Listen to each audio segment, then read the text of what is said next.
Hello everyone, सभी मित्रों को मेरा नमस्ते और जय श्री राम। मित्रों, आज के इस वीडियो में हम विज्ञान विषय की पाठ योजना के बारे में चर्चा करेंगे। तो चलिए बिना किसी देरी के शुरू करते हैं आज के इस वीडियो को। सबसे पहले जो आपकी दैनिक पाठ योजना डायरी है उसके ऊपर आपको पाठ योजना का क्रमांक लगा लेना है, जो कि आपकी पाठ योजना का क्रमांक है। उसके पश्चात में आपका जिस विद्यालय में बीएड या बीएसटीसी का प्रशिक्षण प्रोग्राम चल रहा है उस विद्यालय का आपको नाम लिख देना है। जैसे मैंने लिखा है राजकीय उच्च माध्यमिक विद्यालय पनवार। उसके पश्चात में आपकी जो भी कक्षा की आप पाठ्य योजना बना रहे तो कक्षा नो क्या हो जाएगी, आपकी पाठ्य योजना विषय हो जाएगा आपका विज्ञान। और जो प्रकरण है आज का अपना वो है पदार्थों का शुद्धिकरण। इस प्रकरण के ऊपर आज अपन पाठ्य योजना तैयार करेंगे। और जो जिस दिनांक को आप पाठ्य योजना बना रहे वो दिनांक लगा दी, समय अवधि जाएगा आपकी 30 मिनट।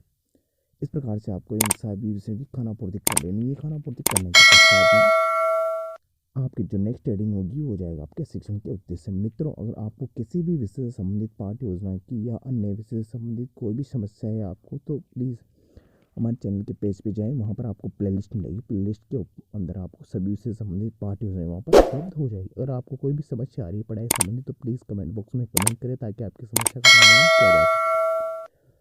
जो शिक्षण उद्देश्य है उसके अंदर आपको 2 कॉलम बनाने। पहला है शिक्षण उद्देश्य, दूसरा अपेक्षित व्यवहारगत परिवर्तन। ये 2 कॉलम बनाने के पश्चात में इसके अंदर आप लिखेंगे ज्ञानात्मक। तो ज्ञानात्मक शिक्षण उद्देश्य के कारण बच्चे में जो परिवर्तन होगा वो है छात्र पदार्थों के शुद्धिकरण का प्रत्याशमन कर सकेंगे, छात्र पदार्थों के शुद्धिकरण का प्रत्याभिज्ञान कर सकेंगे। सेकंड है अवबोध, छात्र पदार्थों के शुद्धिकरण की व्याख्या कर सकेंगे, छात्र पदार्थों के शुद्धिकरण को समझ सकेंगे। तीसरा है ज्ञानोपयोग, छात्र पदार्थों के शुद्धिकरण से प्राप्त ज्ञान का उपयोग उच्च अध्ययन में कर सकेंगे। चौथा है कौशल, छात्र पदार्थों से शुद्धिकरण से प्राप्त जानकारी प्राप्त कर सकेंगे। पांचवा है अभिरुचि, छात्र पदार्थों के शुद्धिकरण के विषय में जानने में रुचि ले सकें। छठवां है अभिवृत्ति, छात्र पदार्थों के शुद्धिकरण के प्रति सकारात्मक दृष्टिकोण उत्पन्न कर सकें। इसके पश्चात जो नेक्स्ट हेडिंग है वो है आपकी शिक्षण सहायक सामग्री। सहायक सामग्री आप लिखेंगे लपेट प्लग चौक डस्टर इत्यादि सारी सामग्री।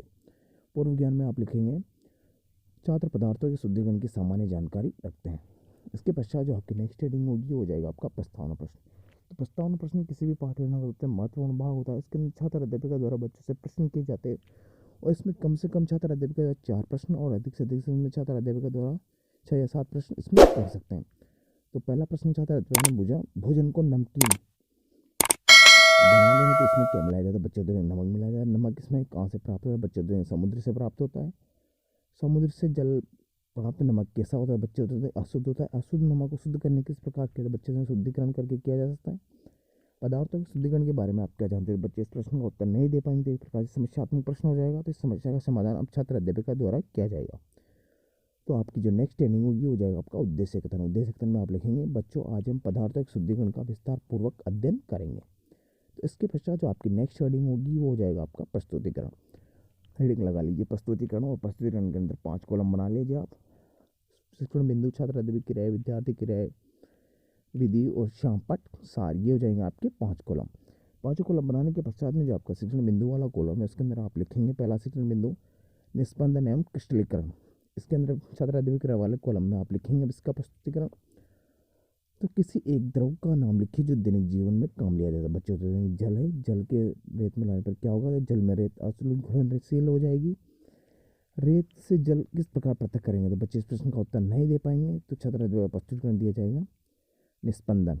निस्पंदन के बारे में बताया जाएगा। विस्मांगी मिश्रण में से द्रव एवं ठोस को अलग करने की विधि निस्पंदन है। निस्पंदन को ठोस द्रव फिल्टर पेपर एक अवशेष के रूप में एकत्रित किया जाता है और द्रव निस्पंदन के रूप में प्राप्त होता है। जैसे रेतीले जल में जल को प्राप्त करना।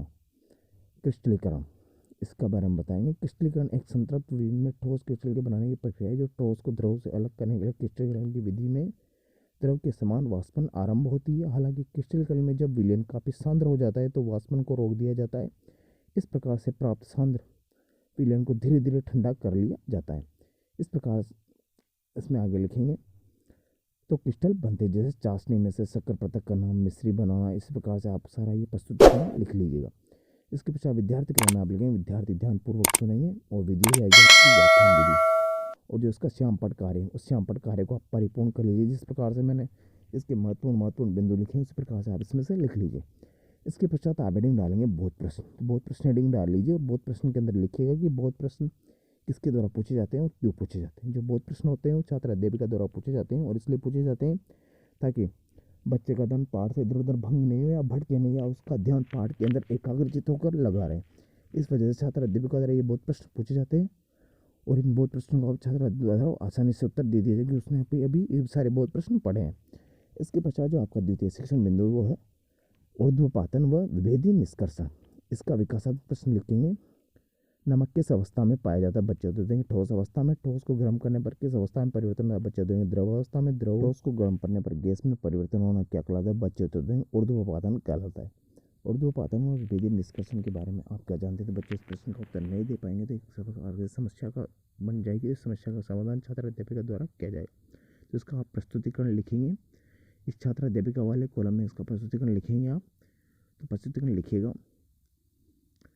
ऊर्ध्वपातन कुछ ठोस पदार्थों को गर्म करने पर वे बिना द्रवित हुए सीधे वाष्प में परिवर्तन हो जाते हैं तथा वाष्प को ठंडा करने पर बिना द्रव में पुनः ठोस में बदल जाते हैं। इस गुण को ऊर्ध्वपातन कैसे, जैसे नौसाद्र हो गया, आयोडीन हो गया, कपूर हो गया, तो ये सारे ठोस से डायरेक्ट किस में बदल जाते हैं? वाष्प में, या बदल जाती है बिना द्रव में नहीं बदलते, डायरेक्ट वाष्प में बदलते हैं।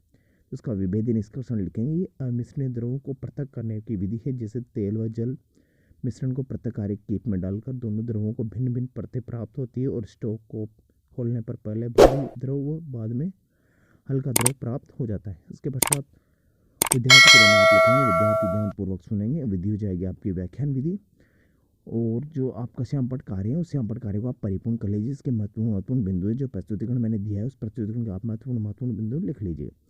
जो इसके बहुत प्रश्न है वो बहुत प्रश्न मैंने पहले ही बता दिया कि बहुत प्रश्न किसके द्वारा पूछे जाते हैं और क्यों पूछे जाते हैं। आप इसके सारे बहुत प्रश्न लिख लीजिए। इसके पश्चात में जिसका तृतीय शिक्षण बिंदु वो लिखेंगे आप आसवन और प्रभाजी आसवन या प्रभावी आसवन जिसे कहते हैं। तो विकासात्मक प्रश्न से शुरुआत करेंगे। गाड़ी चलाने है तो किस ईंधन की आवश्यकता होती है? बच्चे उत्तर देंगे कि पेट्रोल की आवश्यकता। और पेट्रोल हमें कहाँ से प्राप्त होता है? बच्चे उत्तर देंगे पेट्रोलियम से। पेट्रोलियम से पेट्रोल किस विधि द्वारा प्राप्त करते हैं? तो बच्चे इस प्रश्न का उत्तर नहीं दिए, छात्र अध्यापक द्वारा प्रस्तुतिकरण दिया जाएगा। तो आसवन की लिखेंगे आप। जब द्रव में घुलनशील ठोस उपस्थित हो तो मिश्रण को उबालने पर द्रव वाष्पित हो जाता है और वाष्प को ठंडा करने पर संघनन के कारण शुद्ध द्रव प्राप्त होता है। इस प्रक्रिया को आसवन कहते हैं, जिसे जल का आसवन। प्रभाजी आसवन में लिखेंगे। दो द्रवों के कथनांकों में पर्याप्त अंतर न होने की स्थिति में उन्हें साधारणतः आसवन द्वारा पृथक नहीं किया जा सकता। ऐसे द्रवों की वाष्प एक ही ताप पर आसवन बन जाती है तथा साथ साथ संघनित हो जाती है। ऐसी स्थिति में प्रभावी आसवन की तकनीक का उपयोग किया जाता है। मिश्रण को गर्म करने पर प्रत्येक द्रव उसके क्वथनांक वो वाष्पित हो जाता है। इसकी वाष्पन प्रमाण स्तर में उजागर संगणित भिन्न भिन्न द्रव प्राप्त कम क्वथनांक वाला बाद में अधिक क्वथनांक वाला द्रव प्राप्त होता है, जैसे पेट्रोल, डीजल, केरोसिन, वैसलीन आदि। इस प्रकार से ये हो गया आपका प्रस्तुतिकरण। इसके पश्चात इसके बहुत प्रश्न लिखेंगे आप। तो बहुत प्रश्न आप लिख लीजिएगा और उसका जो श्यामपट्ट कार्य उस श्यामपट्ट कार्य को आप परिपूर्ण कर लीजिए। ये सारे परिपूर्ण करने के पश्चात जो आपकी पाठ्य योजना है वो यहीं पे समाप्त होती है। लेकिन उससे पहले आपको हेडिंग लगा लेनी है मूल्यांकन प्रश्न। मूल्यांकन प्रश्न लिख लीजिए। जो मूल्यांकन प्रश्न होते हैं छात्र अध्यापक द्वारा पूछे जाते हैं और इसलिए पूछे जाता है कि उसने जो पाठ बच्चों को पढ़ाया है वो बच्चों ने सीखा है अथवा नहीं सीखा है, इसके बारे में प्रतिपुष्टि या फीडबैक लेने छात्र अध्यापक ये मूल्यांकन प्रश्न बनाए जाते हैं।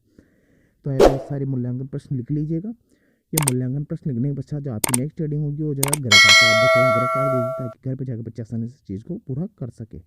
मित्रों, आशा करता हूँ कि आपको वीडियो अच्छा लगा होगा। तो प्लीज़ वीडियो को लाइक करें, शेयर करें और चैनल को सब्सक्राइब करना ना भूलें, क्योंकि मित्रों सब्सक्रिप्शन का कोई भी चार्जेस नहीं है, ये फ्री ऑफ कॉस्ट है। तो चैनल को जरूर सब्सक्राइब करें और घंटी वाले आइकन को ऑन कर लें ताकि आपको नोटिफिकेशन मिलता रहे।